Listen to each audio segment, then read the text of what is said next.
This is a typical dial indicator mounted on a magnetic base. We need to use this to actually measure the amount of run out.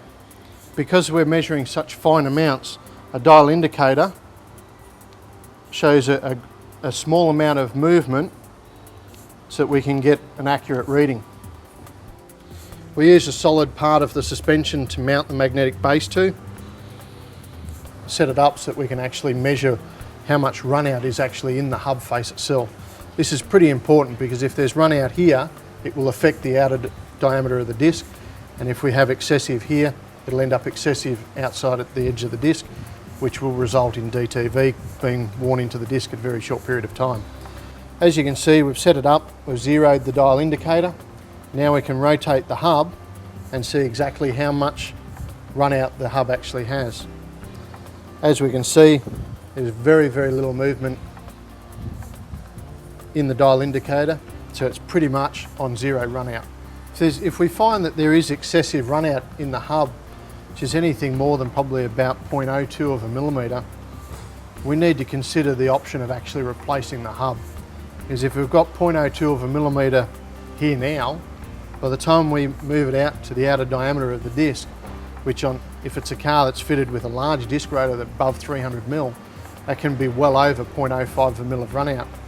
If we fit the disc at this point and we realise that we have over 0.05 of a mil of run out, it's only going to be a matter of time before this vehicle comes back with a brake shutter problem. We'll now move the caliper to an area where we can access it easily, because what we need to do now to fit the new disc is we actually need to push the pistons in the caliper, which are located here and here. They need to be pushed back to allow enough clearance for the new disc to fit in with the new pads installed. So what we need to do, first of all, this car is fitted with ABS, so it's very important that we don't push the old fluid that's been sitting in behind these pistons back up the brake line and into the ABS module. This can cause issues with the ABS unit. So what we need to do is actually clamp off the brake hose and actually bleed that fluid out as we press the pistons back. So first of all, we use the brake hose clamp. We fit that to the brake hose and clamp it off. That will stop any fluid returning up the brake line. Then what we need to do is get our spanner, fit it to the bleed screw. Then need to get our hose and suitable retaining bottle for capturing the fluid. And we fit that into place. We now grab our pad spreader. We fit that in place, squeezed out, take up the load. Then what we need to do is crack the bleed screw and then push the pistons back. You can actually see as the fluid is pressed out of the caliper. Once the pads are all the way back, we then close it off while there is still fluid in the line. This will stop air actually getting back into the caliper. Once that's done, we can then remove the hose, make sure we drain the fluid out of the hose. It's very important that we don't get brake fluid on any painted surfaces, as the brake fluid will actually eat through the paint. We can now remove our pad spreader. And as you can see, the pistons have now been returned all the way back into the caliper. Now that we've pushed the pistons back, we can remove the old brake pads from the caliper.